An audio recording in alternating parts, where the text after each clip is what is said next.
our oil and water separator. First off, the overall dimensions. Left to right, we have a length of 12.5 inches with cover. Without the cover, we have 12.25 inches. A depth of 17.75 inches.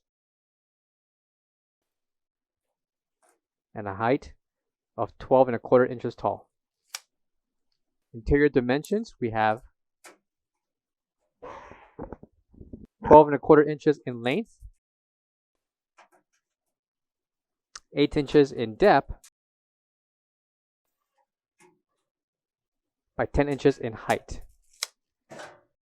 Measurements applied for the front compartment, and the back compartment will consist of 10 inches in depth. It can be removed, and included, also included would be the corrugated hose along with the cap that can be connected to the front, valve inlet for the side, Teflon tape, and plug for the top. For all questions, give us a call or visit our website coolerdepotUSA.com for more information on this part.